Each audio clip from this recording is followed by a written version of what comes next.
नमस्कार दोस्तों, मैं अंकित श्रीवास्तव आपका वन स्टॉप क्लास में स्वागत करता हूं और आशा करता हूं कि आप सभी लोग ठीक होंगे। आज हम दिल्ली सल्तनत में गुलाम वंश में इल्तुतमिश के बारे में पढ़ने जा रहे हैं। इसके पिछले वीडियो में हमने आपको कुतुबुद्दीन ऐबक के बारे में पढ़ाया था। आज हम इल्तुतमिश के बारे में पढ़ेंगे और संपूर्ण जानकारी इसमें हासिल करेंगे।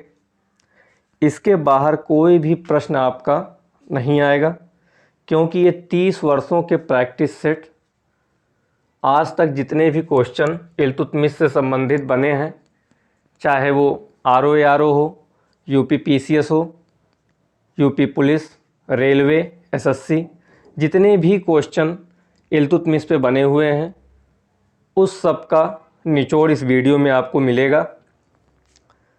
आप इसको बहुत ध्यान से देखिएगा, क्योंकि इसको बहुत क्रमबद्ध तरीके से सजाया गया है।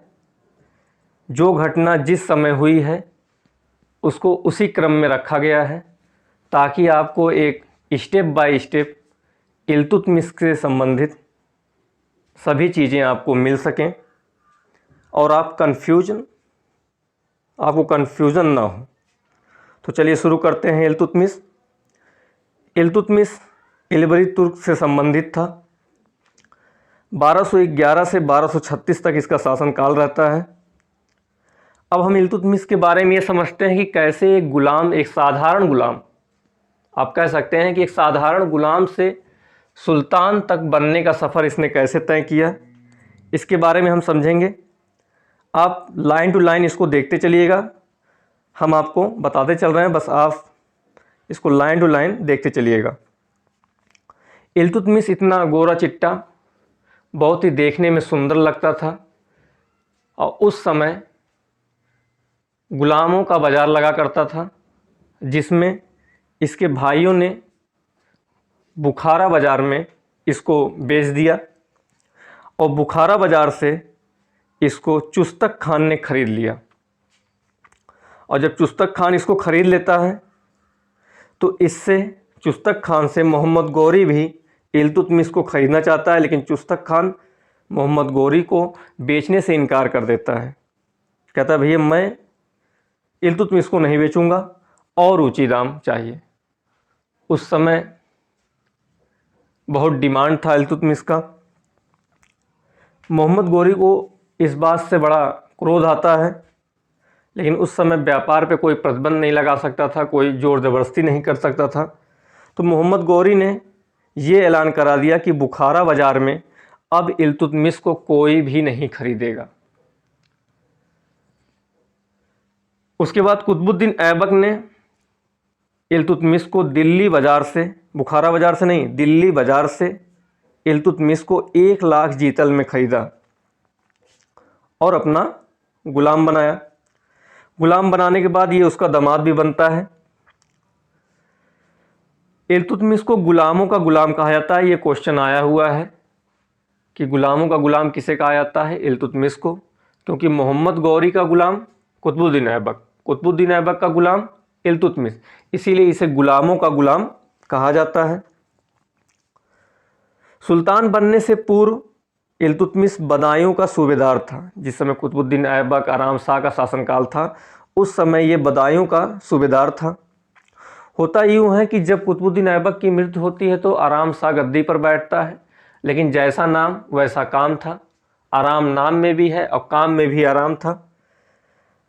आराम शाह से लोग इतने परेशान हो जाते हैं, तुर्क सरदार इतने परेशान हो जाते हैं कि उसी में से एक तुर्क सरदार जिसका नाम अली इस्माइल बताया जाता है, उसने इल्तुतमिश को चिट्ठी लिखा कि भैया आइए और आराम शाह को यहाँ से आराम से हटाइए और आप गद्दी पर बैठ जाइए, क्योंकि ये शासन ठीक तरीके से चला नहीं रहा है और आपके ससुर जी यानी कुतुबुद्दीन ऐबक तो मर गए हैं, अब आप ही आइए यहाँ देखभाल करिए। इल्तुतमिश वहाँ से चलता है और इल्तुतमिश व आराम शाह से जुड़ का युद्ध होता है। जो युद्ध हुआ है उसका नाम है जुड़ का युद्ध और आराम शाह इसमें मारा जाता है। जब आराम शाह की मृत्यु हो जाती है तो इल्तुतमिश को ये भय हो जाता है कि जब एक तुर्क चिट्ठी लिखकर हमें बुलवा सकता है तो फिर चिट्ठी लिखकर मुझे भी मरवा सकता है।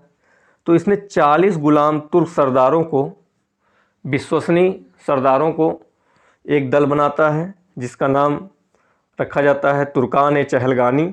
इसे गुलाम चालीसा भी कहा जाता है, इसे चालीसा दल भी कहा जाता है। बलबन भी इस दल का सदस्य था। अभी आगे आप बलबन के बारे में पढ़ेंगे। तो बलबन भी इस 40 गुलामों में से एक था। तुर्कान चहलगानी का नाम बर्नी ने दिया था।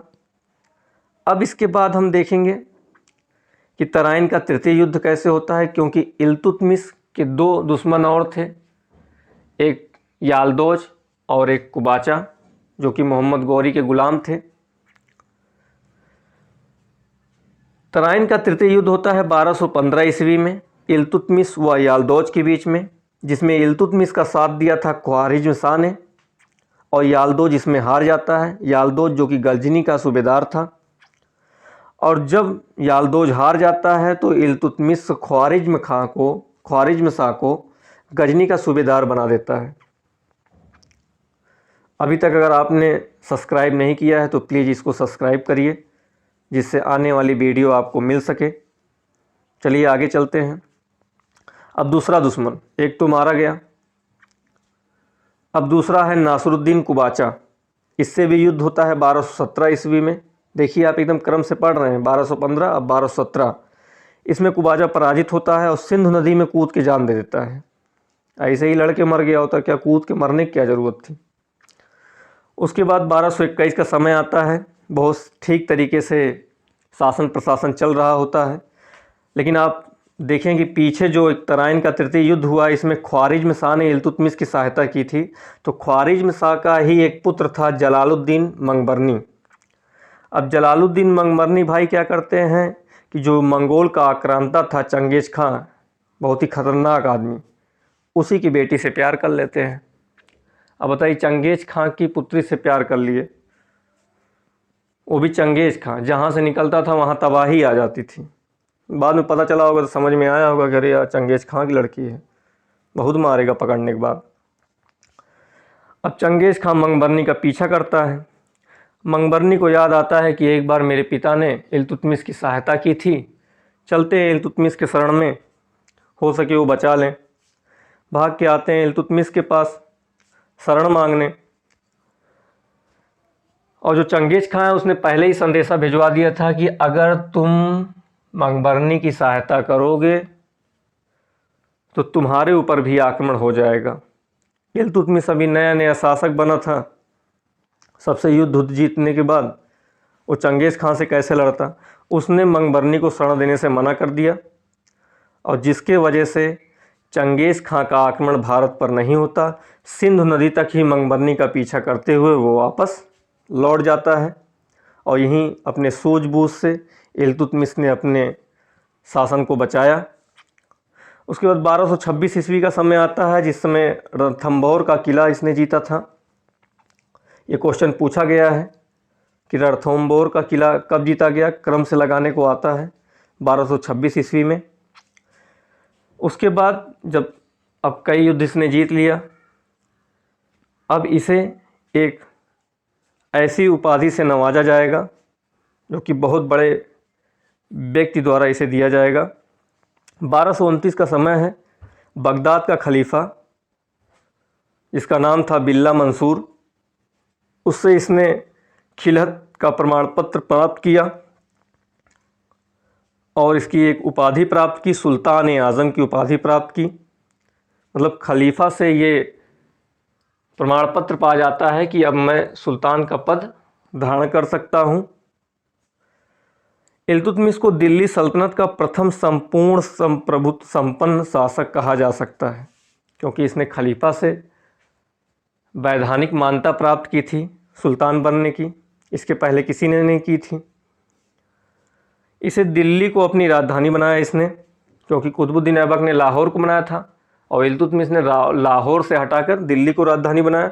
इसीलिए इसको दिल्ली सल्तनत का वास्तविक संस्थापक कहा जाता है, क्योंकि अगर इल्तुतमिश में सबसे ज़्यादा प्रश्न अगर पूछा गया है तो यही पूछा गया है कि दिल्ली सल्तनत का वास्तविक संस्थापक किसे कहा जाता है। फिर समय आता है 1232 ईस्वी का, ग्वालियर का किला इसने जीता। इसी युद्ध में बलबन को खरीदा जाता है। इसी युद्ध के बाद सिक्कों पर रजिया का नाम खुदवाया गया।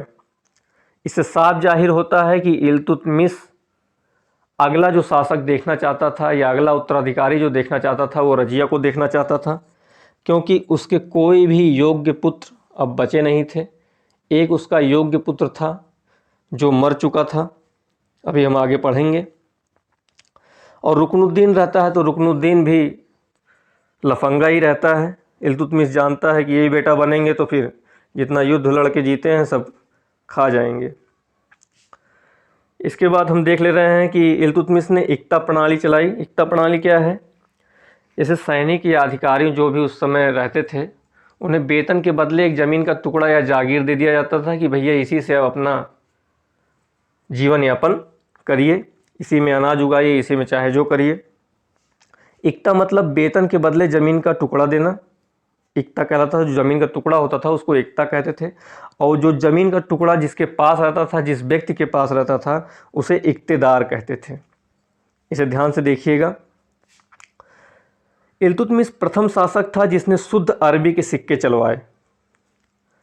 सिक्कों पर टकसाल का नाम लिखवाया, बहुत ज़रूरी था, नहीं तो नकली नकली बनना शुरू हो जाता। तो जिस जगह से जो सिक्के बनते थे उस टकसाल का नाम लिखाया जाता था जिससे धांधली ना हो। चांदी के सिक्के को टंका और तांबे के सिक्के को जीतल कहा जाता था। अब इसने कौन कौन से निर्माण कार्य किए हैं इसको देख लेते हैं। कुतुब मीनार, कुतुबुद्दीन ऐबक ने पहला मंजिला ही बनाया था, उसके बाद वो एक्सपायर कर जाता है यानी मर जाता है। और दूसरे तीसरे चौथे मंजिल का निर्माण इल्तुतमिश ने कराया, यानी कुतुब मीनार का पूर्ण निर्माण इल्तुतमिश ने कराया। और उसके बाद तो चौथा मंजिला जो है आकाशीय बिजली के गिरने से चौथा मंजिला गिर गया था, तो फिरोज शाह तुगलक ने उसे चौथा भी बनवाया। फिर पांचवा भाई मिस्त्री उस्त्री लगे होंगे कि चौथा भी बना रहे हो तो भाई पांचवा भी बना दो, बालू उलू गिरा हुआ है सब। इसके बाद इसने सुल्तानगढ़ी का मकबरा बनवाया, मदरसा ए नासिरी भी उसे कहा जाता है, जो कि दिल्ली में है। अपने पुत्र की याद में, जो उसका बड़ा बेटा था वो मारा जाता है एक युद्ध में, उसी की याद में इसे सुल्तानगढ़ी का मकबरा बनवाया। यह भारत का प्रथम मकबरा था। अगर प्रश्न पूछेगा कि भारत का प्रथम मकबरा किसे कहा जाता है तो सुल्तानगढ़ी का मकबरा किसने बनवाया था? इल्तुतमिश ने बनवाया था। यह तुर्कों द्वारा निर्मित भारत में प्रथम मकबरा था। इल्तुतमिश को भारत में मकबरों का जनक माना जाता है। यह प्रश्न पूछा गया है कि भारत में मकबरों का जनक किसे माना जाता है, तो इल्तुतमिश को माना जाता है। इसके बाद इल्तुतमिश का मकबरा, इसने स्वयं ही अपना मकबरा बनवाया था, जो कि दिल्ली में है कुतुब मीनार के पास।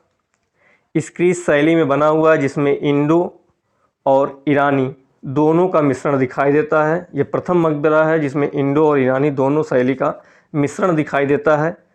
छत विहीन मकबरा है। इसके बाद इसने अतारकीन का दरवाज़ा बनवाया, जो कि नागौर राजस्थान में है। इसने आगरा में न्याय का घंटा लगवाया। अभी आप सोचेंगे कि ये तो जहांगीर ने न्याय की जंजीर लगवाई थी, और इसने आगरा में न्याय का घंटा लगवाया। यहाँ फरियादी लाल कपड़े पहन के आते और अपनी शिकायत को दर्ज कराते कि मेरे साथ ऐसे ऐसे हुआ है। तब भाई साहब सुनते थे, घंटा बजता था, उतर के आते थे, सुनते थे कि हाँ क्या हुआ भाई क्या हुआ, बताते थे कि यही यही चीज़ है, सुनते थे, उसका न्याय दिलाते थे उसे। अब इल्तुतमिश की मृत्यु कैसे होती है? वामियान, जो कि अफ़गान में है, अभियान पर जाते वक्त बीमार पड़ गया और दिल्ली लौटता है, और 29 अप्रैल 1236 में इसकी मृत्यु हो जाती है। इसके बाद जो शासक बनेगा रुकनुद्दीन फ़िरोज़ बनता है। इल्तुतमिश तो नहीं चाहता कि रुकनुद्दीन फ़िरोज़ बने, क्योंकि उसने अपने जीवन काल में ही रजिया को उत्तराधिकारी घोषित कर दिया था। लेकिन इसकी माता जो शाह तुर्कान थी रुकनुद्दीन की, उसके सहायता से रुकनुद्दीन फ़िरोज़ शासक बनता है। अब नेक्स्ट वीडियो में हम रजिया सुल्तान के बारे में समझेंगे। अगर ये वीडियो आपको अच्छी लगी हो तो इसको सब्सक्राइब करिए, लाइक करिए और अपने मित्रों के पास शेयर करिए, क्योंकि इसके बाहर कोई भी प्रश्न नहीं आएगा। इसमें इल्तुतमिश के बारे में संपूर्ण जानकारी दे दी गई है, जो भी इम्पॉर्टेंट है। इसमें से कोई भी चीज़ें ऐसी नहीं है जिसे आप इम्पॉर्टेंट नहीं कह सकते। क्रम से सब कुछ दिया गया है। बस आप इसको एक बार अच्छे से देखते चलिएगा एक कहानी की तरह, और इसका PDF भी आपको मिल जाएगा। नेक्स्ट वीडियो में आपको रज़िया सुल्तान के बारे में बताया जाएगा, और प्लीज़ इसको सब्सक्राइब कर लीजिएगा। धन्यवाद।